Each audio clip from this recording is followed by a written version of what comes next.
Listen to podcasts of Joe Walsh and Chicago's Morning Answer with Dan Proft and Amy Jacobson on the AM 560 mobile app. Download it today at 560theanswer.com/mobile. Dan and Amy, the reactions to Kavanaugh's confirmation over the weekend. Let's start on the Republican side. The man who deserves much of the credit, second to President Trump, is Senate Majority Leader Mitch McConnell. He said this. We stood up for the presumption of innocence. We refused to be intimidated by the mob of people that were coming after Republican members at their homes and the halls. This was about treating someone fairly. This was about evidence being relevant, not about unsubstantiated charges. The tactics that have been employed both by Judiciary Committee Democratic senators and by the virtual mob that's assaulted all of us in the course of this process has turned our base on fire. There's no question about that. And you see from the numbers over the last 2 weeks, the number of races that have substantially changed because of the attrition of Democrats at the hands of their base, in terms of the hysterics that McConnell was referring to, the mob at the elevators, outside the Supreme Court doors and all of that, as well as the histrionics of the members of the Senate Judiciary Committee on public display. 20 million people saw the Democrats for who they are, and they didn't much care for it. And the female senator who made it all happen spoke, Susan Collins, why she did what she did. In this country, we have a presumption of innocence. And as a matter of fairness, what I decided to use as a standard was the question of, is it more likely than not that Brett Kavanaugh assaulted Christine Ford? And there was no corroborating evidence that he did so. Each of the people that Professor Ford said was present that night have testified under oath, both to the committee through the declarations that they submitted and to the FBI now, that they have no memory of this happening. And that includes Dr. Ford's best friend. Right. And so what you have is, on the one hand, you had family, friends, professional colleagues through the decades rally around and vouch for Brett Kavanaugh. And around Ford, and this was pointed out by somebody on Twitter, I thought this was a good summation. Around Ford, you had Hollywood celebrities, you had Senate Dems, you had political operatives. No family, no friends, no corroborating witnesses, and even those that wanted to be supportive couldn't corroborate, be supportive as a friend, couldn't corroborate her story as a matter of fact. So Susan Collins steps up, and Kavanaugh gets confirmed. And while that process was going on, the left continued to double down. Shut it down! Shut it down! Shut it down! Shut it down! Banging on the doors of the Supreme Court. See that one woman who was literally, you can break a bone if you hit something that hard. Protesting is a full contact sport for the left. Mike Pence presiding over the actual confirmation vote and needing a full phalanx of sergeants at arms. Sergeant at arms will restore order in the gallery.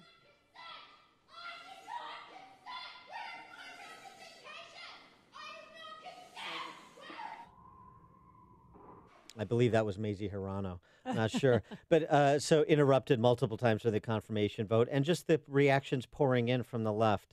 A writer for the Colbert Show. Mm-hmm. Whatever happens, I'm just glad we ruined Brett Kavanaugh's life. Oh, that's nice. Very interested in the truth, obviously. Yeah. CNN getting perspectives from a number of women. Roxanne Jones, a founding editor of ESPN Magazine. Kavanaugh's angry and defiant attitude of entitlement is no different from the marauding men who invaded America centuries ago with the goal to create a world in their image. Alexis Grinnell, in the New York Times. The people who scare me the most are the mothers, sisters, and wives of those young men because my stupid uterus still holds out some insane hope of solidarity. My Stupid Uterus, you remember, was my cover band. It was a Vanity Six cover band in the 80s. And the talk of impeachment, more than a dozen Democrats still talking about impeachment of Kavanaugh, in addition to Trump, were they to gain control of the House and Senate. Cory Booker not taking impeachment off the table, out there in Iowa prospecting for votes come 2020. Petitions circulating. So the Democrats appear intent on doing their part to keep Kavanaugh a central issue through November 6th. The question is, how will that impact Republicans? For more on this, we're pleased to be joined by Sean Duffy, Wisconsin representative from the 7th Congressional District. Sean, thanks for joining us. Appreciate it. Dan, it's great to be with you guys this morning. Thanks for having me on. And so, the sense and the numbers that inform the sense is that the last 2 weeks of Democrat conduct has been a great boon to Republicans. Where do you see races both within your caucus and within your state? Yeah, so it's important to note that the Democrats were far more energized than Republicans going into this election. They're angry at President Trump. And the whole Kavanaugh debacle from what progressives were doing to Judge Kavanaugh have energized actually Republicans now, and the energy on both sides of the aisle is about equal. So I do think this is far better for statewide races, so our Senate races. I think this is a much better phenomenon. I still think we have a slugfest going on in the House. And you hear Democrats saying and political crystal ball readers. Yeah, right. Yes, thank you. I'm just having my It's first Monday. cup of coffee. Yeah, it's okay. I get it. It is Monday. Words are hard. They're saying a blue wave might be on the horizon. I don't think that's the case. I think we're going to keep the House by 5 to 7 seats, or if we lose it by no more than 10. It's going to be close. And that's why every vote matters. And how did the Kavanaugh hearings, you think it's going to affect voter turnout in, less than 30 days now? Well, I think that, again, Republicans are going to come back out and vote. Listening to you guys recap what happened over the weekend, it's nice to hear it all together. I was a former prosecutor. I handled a lot of these cases for 10 years, child sexual assaults and rape cases with women. And all of us stand up for the horrific, stand up for women who are, horrifically abused by men in sexual assaults. We all do. But we also look at evidence and you say, listen, just because a claim comes in, you got to look at the evidence that surrounds the claim. And when it can't be verified, when Dr. Ford said there's 4 people that can verify my claim and none of them, even a friend of hers, don't verify the claim, is that sufficient enough to take out a Supreme Court justice? I mean, and there's a sense of fairness that comes into play, and I think that's what was playing out over the last three weeks. And not only that, when you see the protesters, you played all the footage or did the footage of the protesters. We saw that very same thing in Wisconsin in 2011 with Act 10. Yeah, right. You saw that same kind of takeover of our capital with the same kind of chants, the same drum beating, and the same shrill voices. And moderate, independent Americans don't like that. They don't want those people governing the country. And I think instead of bringing more people to the Democrat side, the protesters actually push independents away from the Democrat Party into the Republican category when they go to the ballot box. Speaking of Wisconsin, just go off on a tangent here because you have important races up there, Governor Walker's reelection, as well as the possibility of a pickup, Leah Vukmir against Tammy Baldwin. And where do you have those races now? They both seem fairly tight. Yeah, so I think Walker has a really hard race in his hands. If you look at polling, it shows him down about 4 points. I've seen internal data. I think, frankly, he's up, a point or two based on turnout models, but he has a hard road ahead of him. But I think he actually wins. Leah Vukmir is a little further behind Tammy Baldwin. However, she hasn't had the money to get her message out. She had a tough primary, and it's a late primary in Wisconsin. So right. As she started to have more money come into her coffers, she's been able to get her message out, and I think she's going to close the gap, and we're going to see a close race there too. Tammy Baldwin, if she wins, will win by maybe 2 points.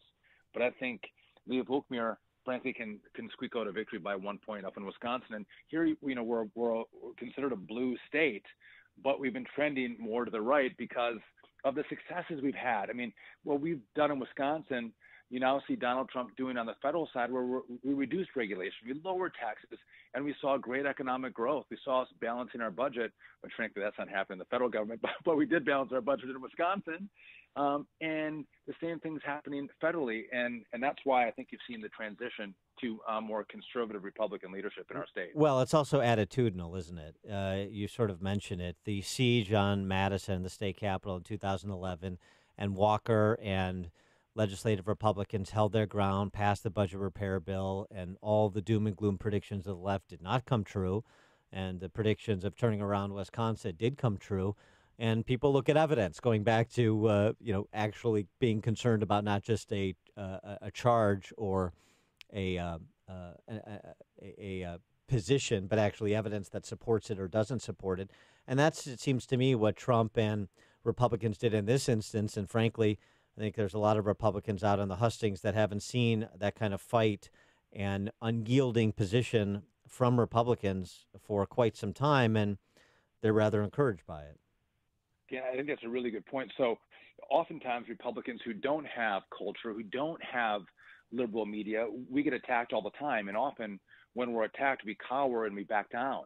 What we've seen over the last 3 years is actually Donald Trump, for whatever you think of all the tweets or all the comments that he makes, he's a fighter and he pushes back. And when he's pushed back, when he's fought back, he's actually won. And I think that's what you saw in the Senate. You saw, even with this hurricane of commentary coming from the left and from Hollywood, as you mentioned, you saw Republican senators take a note out of Donald Trump's book to say, you know what, we are going to fight back, and I think we can win this one because we're right on the facts. And I think that's been a unique phenomenon that's taken place with Donald Trump. And, just from a lot of parts of Illinois and a lot of parts of Wisconsin, they look at Hollywood and how out of touch they are. And frankly, they vote for change. They vote for conservative principles and values, and they're sick over the course of a couple decades that Republicans haven't delivered on their promises. And I love when Trump goes to his rallies, when he puts up the promises made and promises kept. It's really the first time that we've had a president who said, this is what I'm going to do. I mean, whether you even want to go to, moving the capital of Israel to Jerusalem. I mean, a promise that's been made for the last 4 presidents. None of them do it. Donald Trump has kept all of his promises. He put out his list of Supreme Court justices. I think there's 23 or 24 on the list. He's picked from that list. He said, I'm going to reduce regulation. I'm going to lower taxes. I'm going to rebuild our military. I'm going to secure our border. I'm going to bring us American energy independence. I'm going to build the Keystone Pipeline. All these things he's promised, he's actually done. And I think Republicans and conservatives love him for that, even though we might not always love the communication style. We find ourselves in the Midwest a little more kind in the way we communicate with each other than maybe this New York model. But the results, man, it's fantastic for business and American families. All right. He is Sean Duffy, Congressman from Wisconsin's 7th Congressional. Sean, thanks as always for joining us. Appreciate it. Great to be with you guys. Have a good morning. Yeah, maybe he can try out for the kicker position. Mason Crosby, did you watch that game? He missed 5 field goal attempts. 5. I'm sure he's going to be out of a job today. He joined us on our turnkey.pro answer line. Connect with Dan and Amy on the AM 560 The Answer mobile app. Just text the word app to 64636 to download the app today.